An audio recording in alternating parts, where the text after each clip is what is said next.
What is up, everybody, and welcome back to another episode of the Kitchen Table Podcast.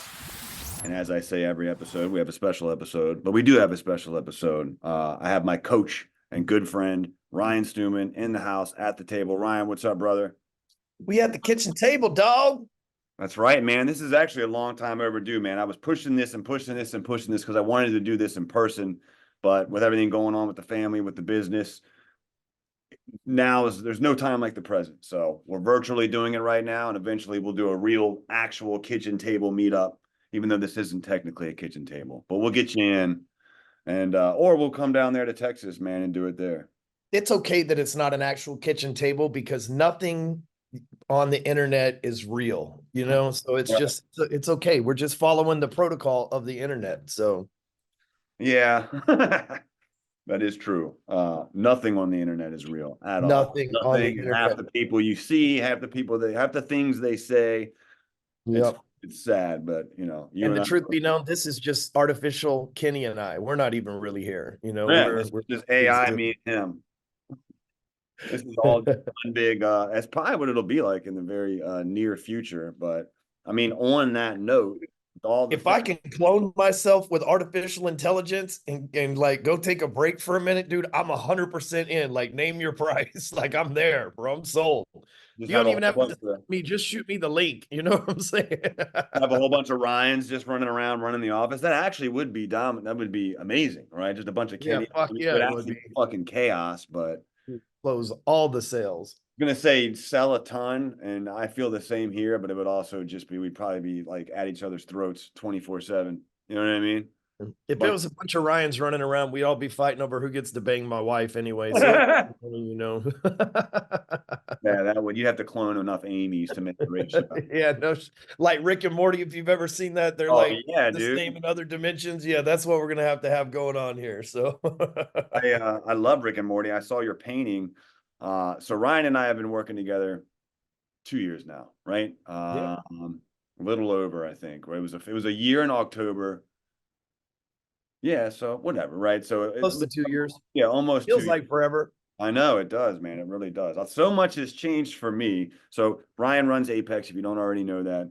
He's got a bunch of other stuff, phone sites, Apex, Sign Sealed. He's an entrepreneur, and he's also, definitely in that influencer space with business, like a lot of these other folks, the Andy Frisellas, a lot of these big names that you guys know. Ryan's somebody that I resonated with a few years back because of his background. We've been working together ever since. And since then, we've done business together. We're doing business together. As you guys already know, on this show, we have the Blue Collar Ballers group, and we've talked about that several times. I try not to plug everything all the time, but you guys already know that by now. And, Ryan's got a ton of stuff going on. You've got so much going on lately.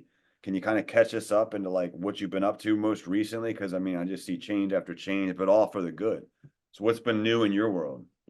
Well, and you and I were the original conversation that I had that made me start thinking this way. And you and I talked about this maybe 8 or 9 months ago, believe it or not. And it was just one of those things where we were on a coaching call and I said something to you and I went, oh shit, that wasn't for Kenny. That was for me. It came out of my mouth to Kenny, but that was for me more than him. And I have this realization, right? And so when you start a business, no matter what the business is, if you've never really ran a business before, like Kenny and I, for example, we were forced into entrepreneurship. Like it wasn't, maybe for you, Kenny, but I don't think so. But like for me, I didn't wake up as a little kid and go, you know what, I want to grow up and be an entrepreneur. I wanted to be a salesperson by the time I was a teenager, and I thought that was the end game for me. I'll go get a good company. I'll sell for them. I'll make millions of dollars in sales, and I'll just be a really good person. And I looked up the salespeople, surrounded myself by salespeople. And one day there was a law. It took an act of Congress to get me out of sales. There was a law that was passed by Congress, and I could no longer sell in the position that I was in anymore. And I was forced into entrepreneurship, but I didn't really know anything about being an entrepreneur. Great salesperson, really good marketer. That's about the extent of my entrepreneurism, right? And so when you start a business and you're not a MBA or you're not a Harvard graduate or somebody that went to SMU here in Dallas, and you start a business, like all you can do is really call yourself a C-level entrepreneur. And what I mean by that is like you don't have the experience, you've never started a business before, you never really, even if you're making money as a salesperson or you're making money in the job that you were in, you're still not an A player entrepreneur. You got to start somewhere. We all start somewhere. When I started in sales, I wasn't the best salesperson in the world. It took chopping wood every day and getting better at that. And so it's the same in entrepreneurism and entrepreneurship. And so I started as a C-level entrepreneur. Here's what most C-level entrepreneurs do. They go hire some friends, some people that they know, homies from back in the day, and they're like, hey, I started a business. I'll give you guys a job. And these friends have no idea what the hell you're selling. They don't have the same ambitions. They are C-level people because, like, I would hire people that worked with me in the car wash or whatever the hell. I just was looking for, people that I knew from the neighborhood. Then as I get a couple of years experience, maybe I became a B-level entrepreneur, right? And that means I got a little experience. I made a little money. I'm starting to figure this shit out. I'm starting to hire some B-level employees. And so I got to cut ties with some of the C-level employees. And then, a few more years go by, I get pretty good at it. Maybe now I'm a B+ entrepreneur. And so I've got some experience, I've got some season, I've been through a few years of ups and downs and economic downturns and everything else. And as I grow, and this is a problem we have if we're an entrepreneur that's addicted to growth, is I grow, not everybody's going to be able to grow at that same rate. I outgrew friends from the neighborhood. I outgrew the first round of employees that I hired. I outgrew the second round of employees that I hired. At some point last year, I looked up and I'm like, man, I've got 13 years in the game. I've made, more money than I'm comfortable saying online. And, I kind of got this shit dialed in. I coach A-player entrepreneurs. I'm an A-player entrepreneur. Holy shit. And I look around my office and I'm like, I got a bunch of B and C people working for me. They're not the greatest representation. Doesn't mean they're bad people, but I don't have the greatest representation of what I want to do. And I'll never forget, Kenny, I walked into a company meeting about last October and I gave out the projections for what I wanted to do in 2024. And I could see the looks on people's face that they thought it was impossible. And I went, oh shit, it's time to level up. I've got to get new people in place. And so I got to go out and find A players that believe these numbers, that believe this is possible, that are willing to bleed for this number, that are willing to go to war for this number. And, I learned this from a very wise man once. He said, the longer the relationship, the harder the breakup. And so, like, if you have a one night stand with someone and you don't see him again, they don't really care usually, But if you've been in a relationship with a chick for 2 or 3 years and you try to break up with her, man, it can be holy hell. If you've been married to someone and you got to get a divorce, it can be holy hell, right? So the longer the relationship, the harder the breakup. And so I had a few of these B and C level employees that had worked here for, some of them 4 or 5 years, some of them, 3, 4 years. And that's a long time in a relationship. So it was a very, very uncomfortable, hard breakup. Because as an entrepreneur, we want to reward loyalty. We like, hey, this person's been here, but just because someone's been here all along doesn't mean that they're growing with your business, right? Just because someone was there and took a chance in day one and got you to maybe $1 million a year doesn't mean that they can be there on day 10,000 and get you to 100 million, right? And if you're the entrepreneur that's growing, you have to recognize that just like any relationship, maybe I've outgrown these people. And so I look up and I'm like, man, I'm an apex A-level entrepreneur doing big, big things, especially for the humble beginnings that I came from. I got to find people that are on this same mission with me. So I went on a recruiting spree. And so I have this theory that you hire, then fire. And what I mean by that is, like, if Kenny works for me and I fire him, then I got to go find a replacement for him. It's much easier to replace Kenny and Kenny not know it's his replacement, get the replacement trained up, and then let Kenny go. And so that's what I started doing, hiring and replacing, hiring and replacing. So here we are about 7 months into that journey. I built this company.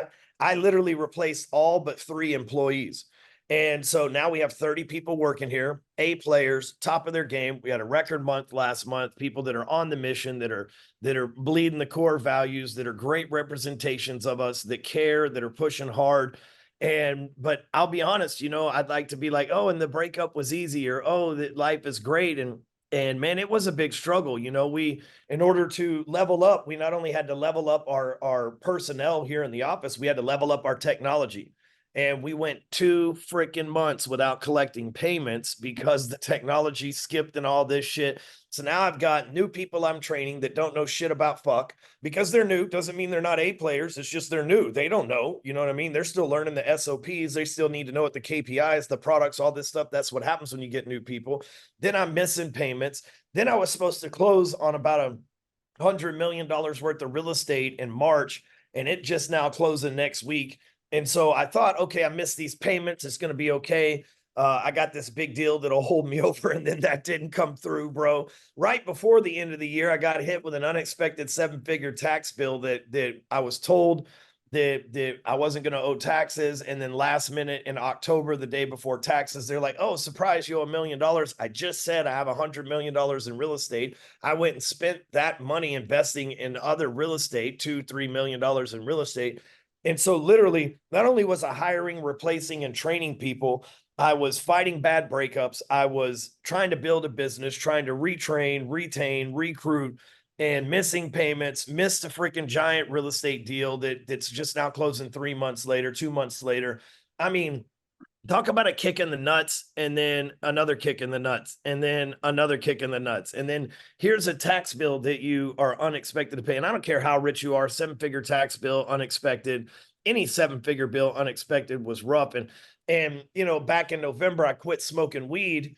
And so I got 6 months now that I haven't smoked weed. I'm about 4 days away from 6 whole months of not smoking weed for the first time in my life. So quit weed, got temper problems for, 30, 45 days as I detox from that, leaving people behind, training new people, missing payments, switching technology. Shit was a massive clusterfuck, bro. And like, there wasn't a day, Kenny, that I didn't go home during all of this and be like, on my drive home, I'd be like, you know what? Fuck it. I'm just going to go work for Kenny, or I'm just going to go work for fucking this person or that person. I've had enough of this shit. But then I get home, man, and I'd see these 4 beautiful kids I got and this amazing wife that I got. And I'm like, I can't let these people down. I come into the office the next morning and I see the new people, and they're full of piss and vinegar and they're ready to roll. It's like, I can't let these people down. And I look at the 82,000 people that we've sold products to in 13 years. And I'm like, I can't quit now and let these people down. It was so much pressure, bro, that the amount of people that depend on me to be an example, right? Like, because if I quit, like if I go back to smoking weed, that gives a lot of people an excuse to go back to smoking weed. If I quit being an entrepreneur, that gives a lot of people that are in the struggle permission to quit being an entrepreneur. If I quit showing up and winning for my kids, that gives my kids an excuse to quit winning for themselves, bro. And it was just, I mean, I don't know how the fuck I didn't have a heart attack, to be honest with you. I don't know how the hell I made it through all this, but here we are. Last month, we had the biggest month we've had in 3 years since 2021. And I mean, which is massive because, we're constantly growing and everything. I've got a team that's on deck and on board. I've got amazing management. I've got a board of directors here now. I'm not even the CEO of the company anymore. I'm just the dancing bear here that does the podcast, the videos, the coaching, and things like that, which has really always been my dream. I never wanted to be the guy that has to talk to the bank.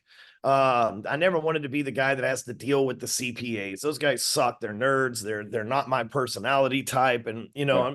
I've never met a cool CPA, and they're necessary evil in the business, but, I don't like talking to the lawyers because, people frustrate me, and, I'm a man of the people. And so, now I've really, within 7 months, built a business that allowed me to do what I do best. I'm at a point where I'm working on the business, not in the business. I'm in the business, but I'm working on the business.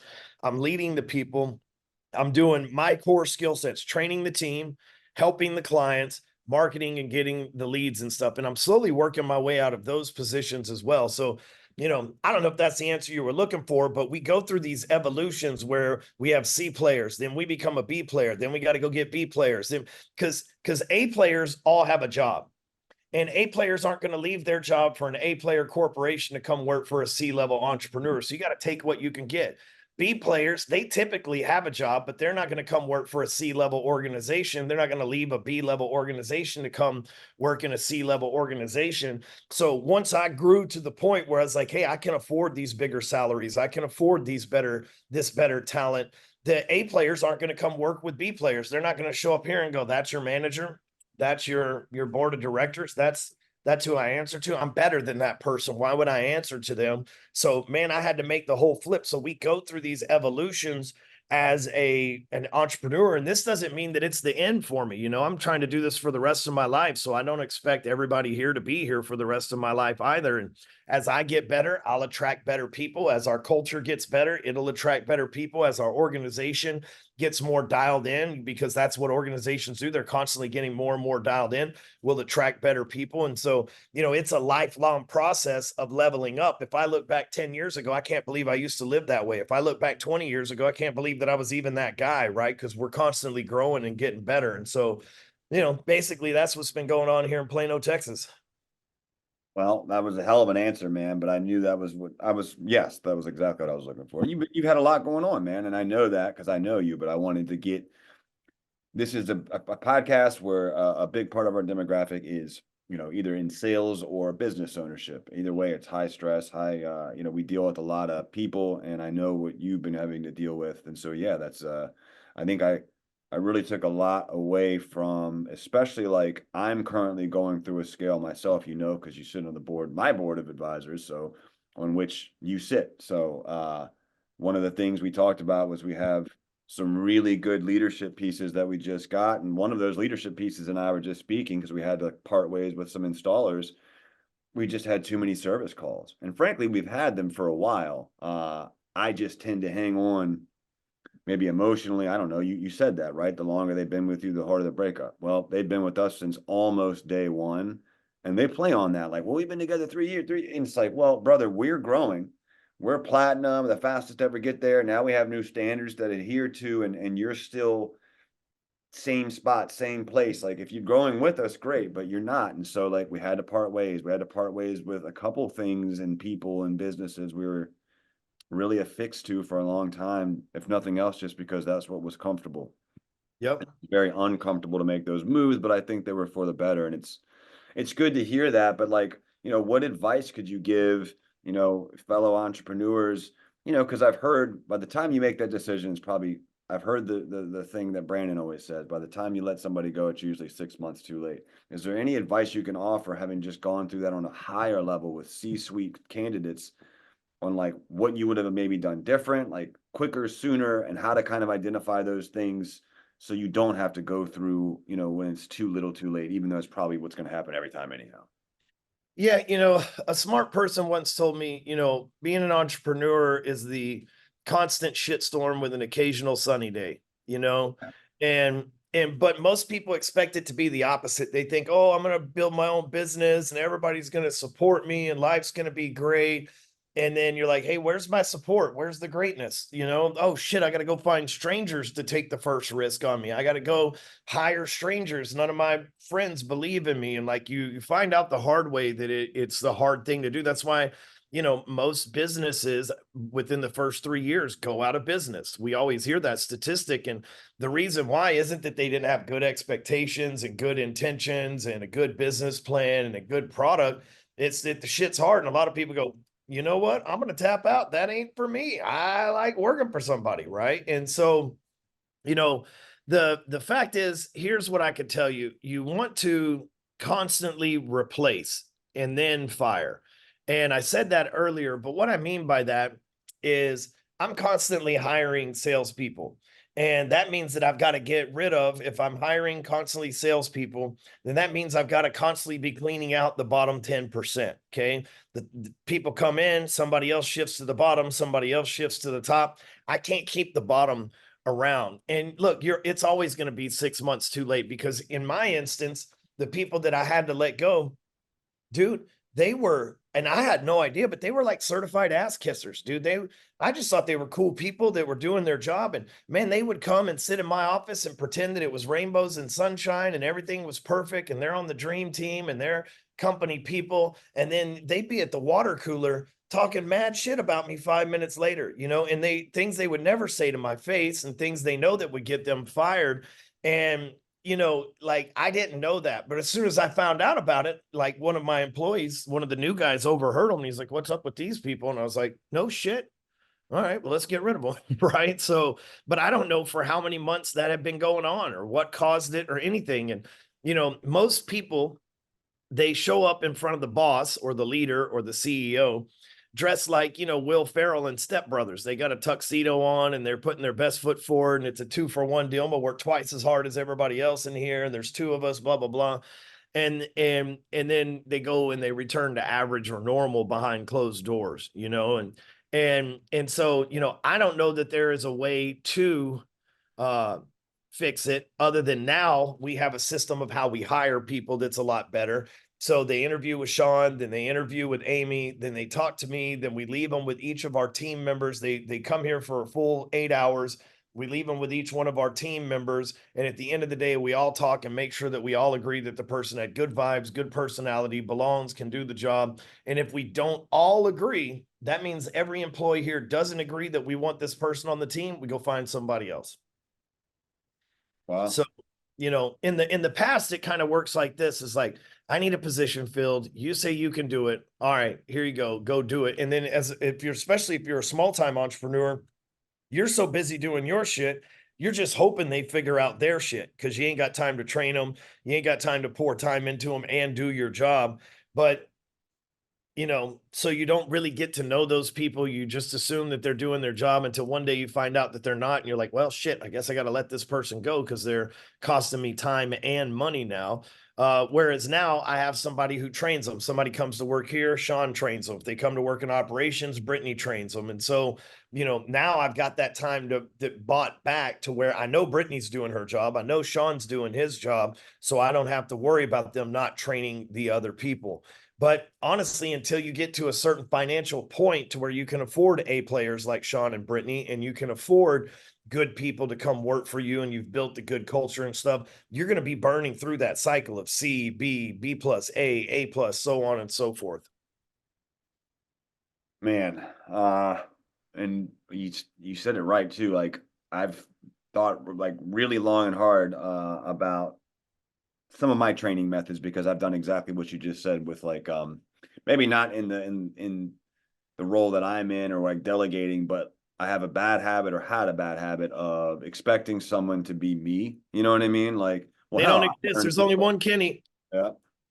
Or one Ryan just because like, I'd say, well, when I got thrown into management, I was 24 or 27 and I figured it out. Well, okay, but he learns differently than you do. Or man, maybe he's just not going to learn at all. Maybe he's not the right fit. So we've done a lot more. Don't give a fuck, like that's the thing. There's 2 types of people. There is the employee and the owner. And an owner qualifies as management too, right? Because they got to own the people they're responsible for. But you and I, we have an ownership mindset, which means that if I go to work for McDonald's today, I'm gonna work my way up and be manager and work my way up to buying a McDonald's because I'm a responsible person and I take responsibility and I do my work with excellence and I'm willing to outshine everybody because I'm competitive. But a lot of people, they just want a job. And there's a good place for those people too, right? But it can't be. And they might just want a job and it be a good place in the organization, but we can't put them in high ranking positions. We can't expect them to think like us. Like right now, Monday through Friday, Kenny, I train the whole entire company every single day at 9 a.m. I'd never done that before in my career because I never had fucking time to do it. But now every morning, the first hour of the day, some days shit gets in the way and I got things to do. I'm not here, but 99% of the time. And if I'm not, Sean does it. But I'm here training them every single day. I'm training them how to be a better person. I'm training them on the culture. I'm training them on the product. I'm training them on the standard operating procedures. I'm training them on how to make their numbers. I'm training them on how to be better salespeople. I'm training them on how to communicate, how to carry themselves, how to be an example. I'm doing that every single day and I'm seeing the results of it, but I'm just now, Kenny, to a point where I've got time to do that, because in the past I come in here, I'm head down. I got to work. I got calls. I got this. I got that. I got this. I got that. I got this shit. I got this dumped on my lap. I got this surprise, this knock at my door, this ring on my phone. And I've just now created an organization, which has been very large headache, very costly financial, but I've created a large enough organization to where now my time's freed up to where I can actually pour into these people to ensure that they think like me, act like me, do like me, be like me, because that's what I need. And do I expect them to be me? No, I expect them to be 1/10 of me. But if I got 10 of them, now I got to meet. Yeah. Yeah, I love that, man. I mean, and I've been in a similar position in that I've been meeting with the sales guy. I've been trying to get myself off of everything else and just focusing on sales. That's where I'm comfortable. I like being in sales management. That's just where and I've gotten really, really close to where that has been the role I've assumed recently. And I think with what you guys do, it's so interesting because, like you said, you're the dancing bear and that, like, you're almost in a lot of ways, you're the product. I mean, you've created a system, but you're the visual of that product. You're the direct representation of that product. So you kind of be, but I would love to be able to be like, if I could get it to that point, because as you know, I mean, I'm striving, I'm hoping that I'm not hoping anything. My goal is for this business to do what it needs to do, to stamp the resume, to my future be very much like yourself, to where like I can then go off and say, okay, I want to help other people do this. That's what I want to do. I want to be in the future just talking and working with people and training them and helping them, like doing exactly how you were doing it, the way you're doing it, because I enjoy doing that. So for me, that'd be a dream job. I like talking to people, I like making content. And you're kind of there now to where like that's what you can actually do, because we see you on social media, we see that stuff, but behind the scenes you were having to do still like a whole lot of everything. You feel like you're really just kind of there now where you're able to just focus on those things.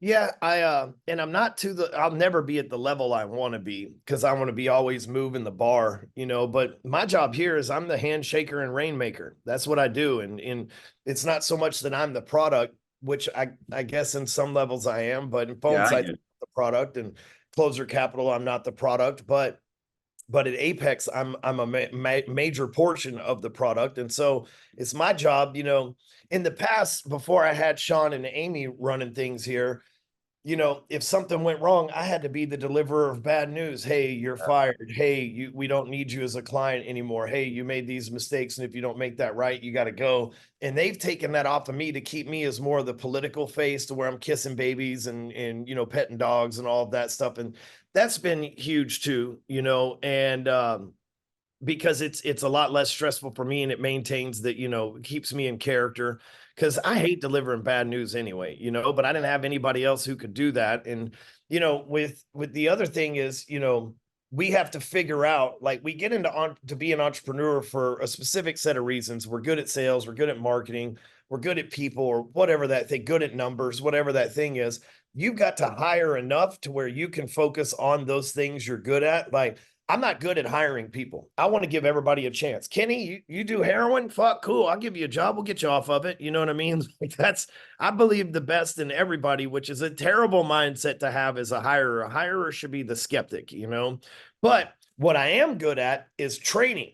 I am a master fucking trainer, dude. Like, I don't think anybody's better than me at training, especially not for the products that I sell. So being able to not have to worry about hiring, knowing that whoever shows up in that office for me to train has been vetted by everybody and everybody's agreed on it, I can pour into them. One of the problems I had in the beginning of my career is I didn't want to pour a lot of time into an employee and train them, because, let's say you pay me $100,000 a year to train you, and I felt like I was doing a disservice to you, the client, by giving that to somebody that I'm paying here. It's like, I always felt like, hey, instead of joining Apex for $30,000 a year, they could come in and work here for 3 or 4 months and get training every day from me, and then they could burn me off. And now I've kind of done a disservice to my clients and possibly trained somebody that didn't deserve it. And so now I'm at a point where I don't feel that. I mean, I'm pouring it all into these people. These guys are getting $1 million a year of my time. You know what I mean? If you think about that, they're getting a minimum of 5 hours a week. that is 20 hours plus a month that like, you know, the way that my system's set up. So imagine if somebody actually had to pay for that, it would be like having a 7-figure employee in their company. And so, you know, I'm at a point now where it's like, the more I train them, the more I pour into them, the less likely they are to leave, because they're going to be making money. They're going to be happy. They're going to be performing, so on and so forth.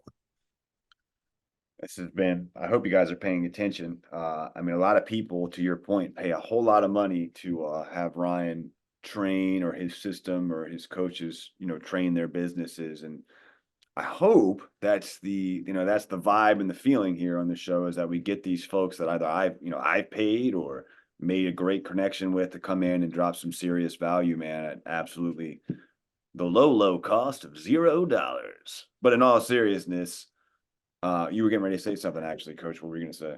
Yeah, well, I just wanted to come on, and this is what I've been really good at my whole entire career. It's just being real with people. Mhm. Like there'll be a lot of guys come on here and they're like, "Oh, I've got it going on and I'm the best and everything's perfect." And that's fucking false, no matter who you are. You know what I'm saying? Like 100%. 100%. in the last few years, we've watched Elon Musk, Jeff Bezos, and Bill Gates all get divorced. You know what I mean? Like nobody has it all fucking figured out. You know what I mean? And then when you figure one thing out, the force of average goes, "Hey, I got a surprise for you, motherfucker." And that never ends, And so I like to come on here and not, shit on everybody's parade, but be real with you and then give you the lessons that I've extracted from these real experiences, so that maybe you can skip a part of what I just talked about. Maybe you're about to go fire a couple people on your team and you don't have replacements for them yet. Then I might just have saved you a big ass headache by looking for the next person to bring in. And once they're trained, then cutting the person. Your top producer might have just turned toxic and you need to get rid of them, and you want to walk in there today and fire them. That's a bad idea. What you got to do is bring somebody else in, train them up, pour into them, make them the top producer. Then when you cut that guy, you never really missed anything. You never skip the beat. They step in, pick up their pipeline, and keep rocking and rolling. That's great advice, man. I actually didn't heed that. And we paid the price over the winter and in the fall. Like, we cut 7 people, and we replaced them pretty quick, but then it takes 2 months to get them up and running, 2 months to get them, a month after that to get them really producing. So that's great advice, is if you have the option, do that. But Coach, it's 2024. It's been a shit show of a year. The market's volatile. Things are wild. That's all I ever hear about now. We have peers in different markets that doesn't matter. But for most, it's a little bit of a shaky time. Is there any piece of, parting advice that, it's 40 minutes in and we usually 30-35 minutes, but we can stay on all day with someone like yourself.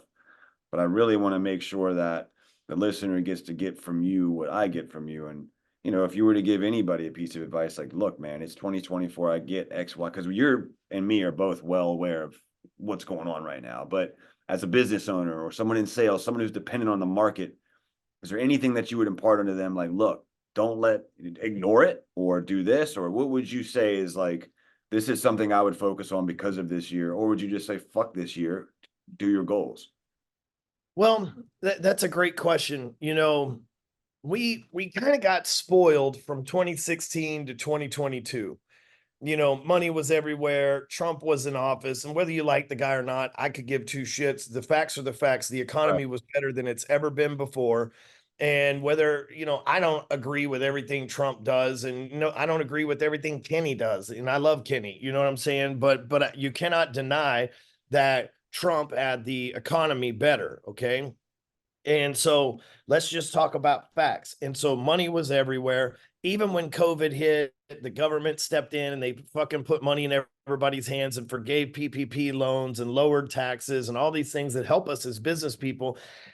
And we kind of got a little of entitlement and spoiled. You see, I come from a banking background. I was a mortgage banker from 2004 to 2010. So I had 6 solid years of every day in and day out, studying the economy, studying things. But if you think about it, from 2004 to 2010, those weren't the fucking wonder years of being a banker. That was the end of the subprime era, the beginning of the downturn of the real estate market. And ultimately in 2010, when I left, it was the turn of the real estate market to where it got good again. So, but here's the thing that I learned from that is that, man, I prospered in a down time. And how did I do that? Because I chopped wood every day, right? I made my fires and chopped wood every single day, no matter if it's a good economy, bad economy. There would be people in 2006 that were like, oh man, shit's not the same. I'm not making the same amount of money. They were spoiled because they had written loans from 2001 to 2004, and anybody could get a loan, anybody could do this. And so they were spoiled. I didn't know the difference. I just went in there and chopped wood. The economy is going to work like this. We're going to have a Congress or a president that makes weird laws that sometimes goes up, sometimes goes down, but it always, what my grandfather, who was also a banker, he always said, it always regresses to the mean. So it always returns back to normal at some point. So we had an extremely abnormal time with money everywhere.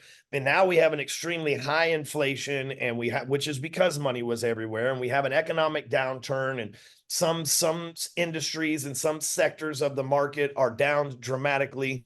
You could be in Arizona right now and can't sell a house for shit, but in Texas, things are on top of the world. So it just depends on what market and what segment of the market that you're in. I have 2 houses that I didn't even put on the market for 10 days and they were gone around here. So, but there's people in Florida right now that can't sell their house to save their life. So in certain parts of Florida. So I say that because here's what you do regardless. You chop wood every day, whether the economy's good, whether Biden's president or Trump's president or Obama's president or Bush, it doesn't matter. You chop wood every day. You stick to your goals. Number 2 is the times like now and last year, because last year was really the first rough year, 2022. And then about halfway through last year, we went, what the fuck? And now we're still dealing with, now we're like, what the fuck feels normal to us at this point, right? Like the costs are up and everything, but we're used to paying it. People are starting to open their wallets a little bit better because everybody thought the Fed was going to lower rates. Everybody thought that the market was going to come back, and it clearly hasn't in a lot of areas. So people are like, well, fuck, I guess I just got to continue on, right? But here's what I know. It will get better, and then it'll get worse again, and then it will get better, and it will get worse again. That is an unstoppable force in our country and on our planet. So the times when it's a little more trying, like it is right now, you build that mental fortitude and that mental toughness to push through the trying times. And then here's the advice I would give everybody. When it gets good again, let's say Trump steps back in office and he retroactively puts all these laws in place and tax cuts like he did before, and money's everywhere again. Don't be fucking stupid with it. Don't be, because we were all, myself included, we were all a little stupid with it because there was just money everywhere. And here's what happened to most people. They made $5 million in 2021 and they're like, shit, I'm a $5 million man. No, you're not. You had a $5 million year. You're still a $1 million man. Welcome to reality. Right now is reality, right? 2021 was an inflated reality. Everybody could get money, man. Like I was telling people from 2017 to 2021, if you didn't make money, that was the biggest opportunity in America. And if you weren't making at least 150 grand at that time, you were fucking loser. Period. End of story, right? You were just not applying yourself because money was everywhere, whether you were in sales, whether you were in operations, whether you worked for a company. If you did not make the most money you made in your life from 17 to 21, you were fucking, you were not playing the game and not taking shit serious, right? So now that things are serious, and they're going to come back. Let's say that Trump does get elected or whatever, the House flips, whatever the fuck it is. Okay. This isn't a political thing. I'm just saying how our government governs the economy, and things get good. Next time, don't go out and buy 10 Rolexes. Next time, don't go out and spend your money on a Lamborghini. Next time, don't go out and start doing dumb investment shit. The next time, you hoard that money and invest that money in something that's safe, a 401k, pieces of real estate, things that you know are always going to be going up, and things that are trusted, safe, that have downtimes and uptimes, but they're safer than shit like NFTs. I fucked up on those too, right? And so here, I mean, think about it. People are paying 5, 10, 20, 100, $1 million for a picture of a fucking ape on their phone, bro. It was fucking insane, right? And so the next time this happens, we learned our lesson, and we don't go out and blow our money. We stack our money, we invest our money, we put our money in mutual funds, bonds, stocks, real estate, oil, gas, things that we know are always going to be there. And then guess what? The next time we have a downturn, if you were smart in the upturn, when the downturn comes back, you'll be prepared for it. If I hadn't been good with money, and I made some mistakes with money in 2020 to 2022, I got fucking these damn monkeys on my wall over here that I bought, right? Like I did some dumb shit trying to get on some alternative investment stuff, but I never varied from my principles. Okay. Meaning I kept buying real estate, right? The rates were low, so I was buying real estate. The stock market was raging, so I was investing in my 401k and in my IRAs, right? If I hadn't have been diligent enough to have some control, like I own a Rolex, right? I didn't just go out and buy a bunch of Rolexes. I was selling them to people that were fucking blowing their money on them. I didn't go out and just buy a Lamborghini. I was selling them to people that were blowing their money on them. I'd drive a Lamborghini for free and I'd sell it. I'd wear a Rolex for free and I'd sell it, right? And so I was taking advantage of the market's stupidity and irrational exuberance. And that's what's been able to get me through the hard time over the last 12, 13 months, is because I was diligent with money when everybody else wasn't. And so there's always a spot, like, you know, there's always a spot in the market to where you can be like, you know what? Everybody's spending money on dumb shit. Let me go sell them dumb shit.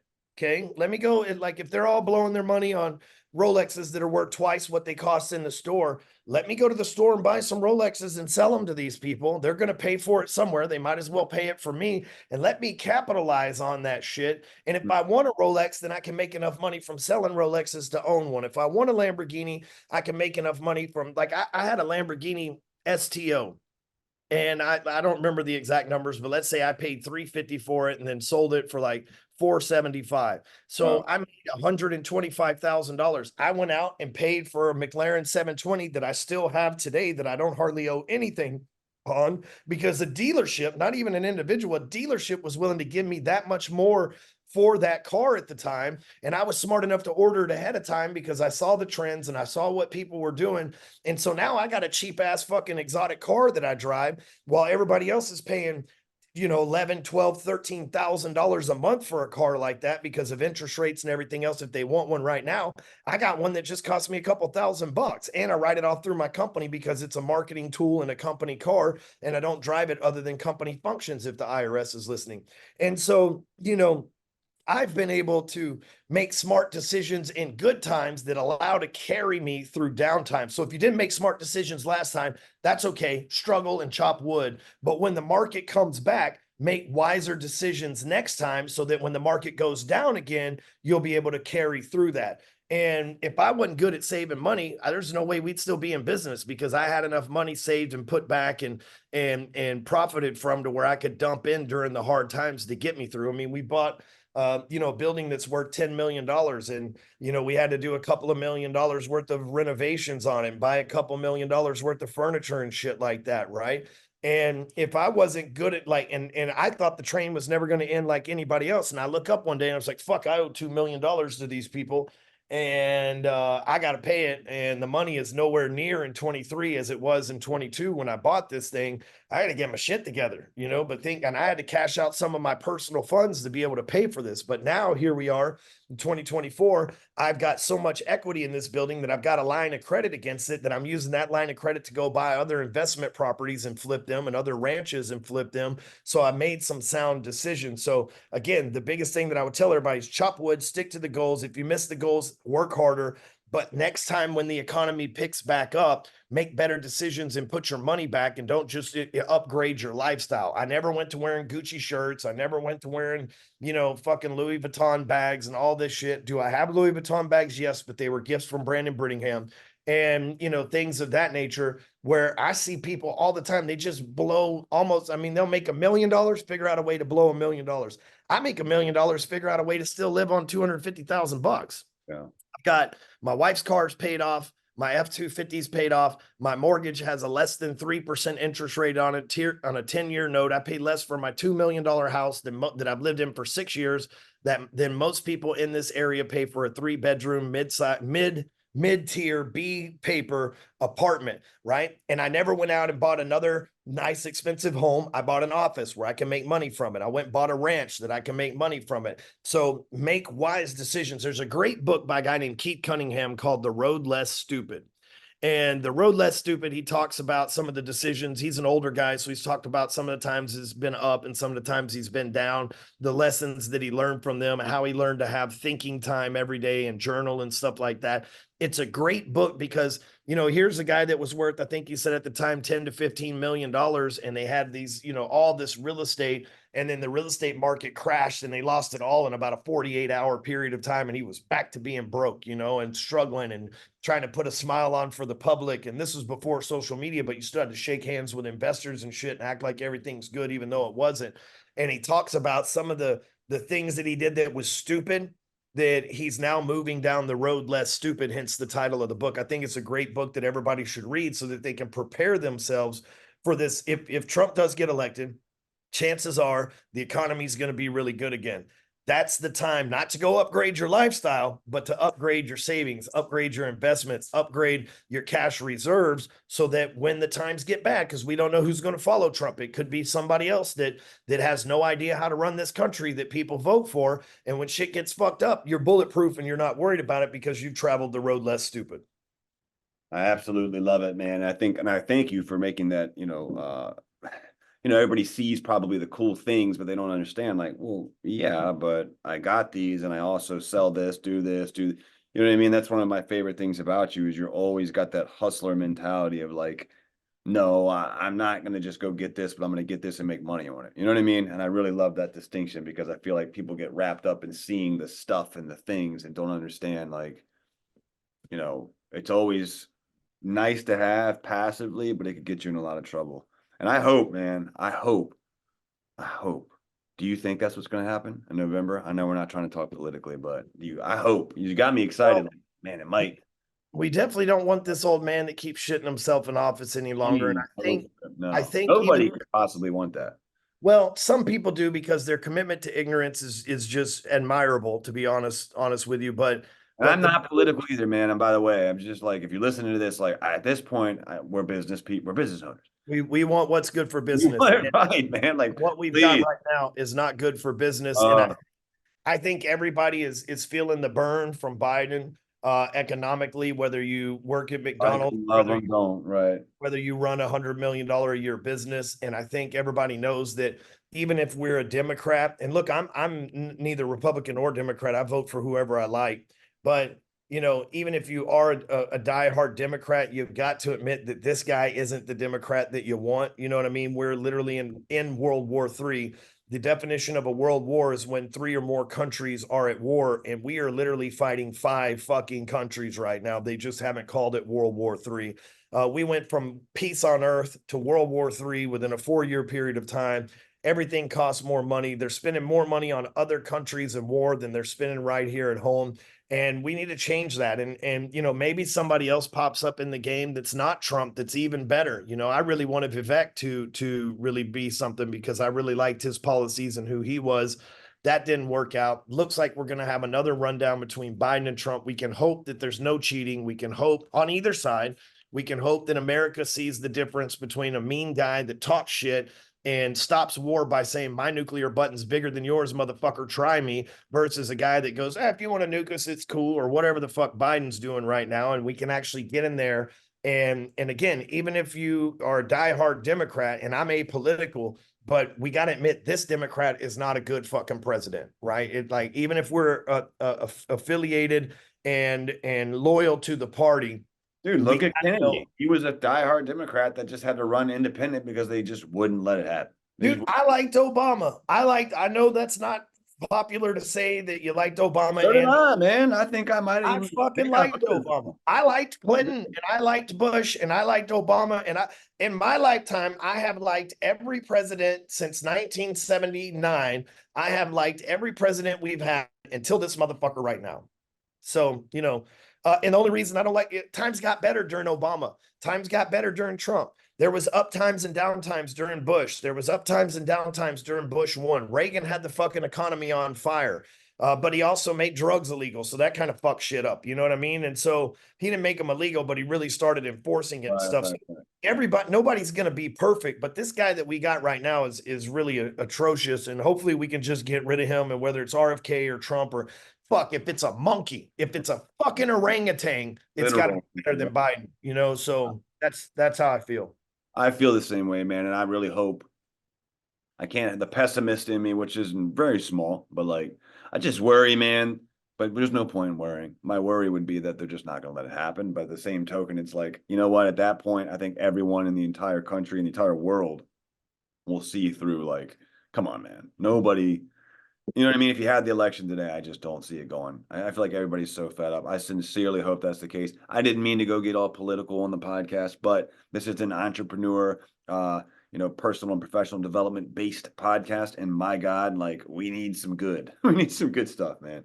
So, Ryan, thank you so much for being real, for being authentic. As my friend, as my coach, I appreciate you coming on and sharing your wisdom with my my audience. And I hope that they got something out of it, like the way I do. We definitely need to do the in-person one. That's a fact. But this will suffice for now. And I'll see you definitely in June, but I might see you. What's up? See you next I got Roger over here, so he's all Oh. excited. So And by the way, if you like this, you want to learn skills and you want to learn how to become better, then go to milliondollarmastermind.com. Come out to Dallas, Texas, July 27th. See guys like Tommy Mello, Victor Rancor, myself, Ibrahim Hussein, John Cheplack, Richard Rollins, Juicy J, Tommy Vex, Dusty Black. Like, we're going to have an amazing event with people that have actually done shit and created shit. And then we're going to have an amazing concert at the end of the night. It's going to be a lot of learning during the day, a lot of partying at night. Tickets start as low as $97. So there's no excuse for you, your significant other, and your team not to be there. milliondollarmastermind.com. I'll see you guys on July 27th. Thank you, Kenny. well, I was just getting ready to ask to your websites and all those things, but that particular link we'll put in the, we'll do some promotionals on this. We'll put that link. I'll get it from Ryan. We'll put it on the actual promos and I'll put it in the notes. Is there anything else, anywhere else people can find you? I mean, I know you have your IG handles and all that, but Yeah, you find me on Instagram, Hardcore Closer, Facebook, Ryan Stewman. That's about the only two places I'm at. I write good shit and you'll like reading it and engaging with it. So just if you read it, like it, comment, let me know that you exist. Let me know you came from this podcast. And again, Kenny, thank you, man. dude, thank you so much. Check his YouTube out too. He's got great stuff. And we will be doing an event, Ballers, Blue Collar Ballers event next month, but definitely MDM is a blast. I took most of my team there, intend to do that again this year. It's a lot of fun. And we'll make sure that all of those links are in the notes for the show. But hope to see you guys there. Ryan, thank you again, my brother. And we'll chat live next time, maybe in June. Perfect.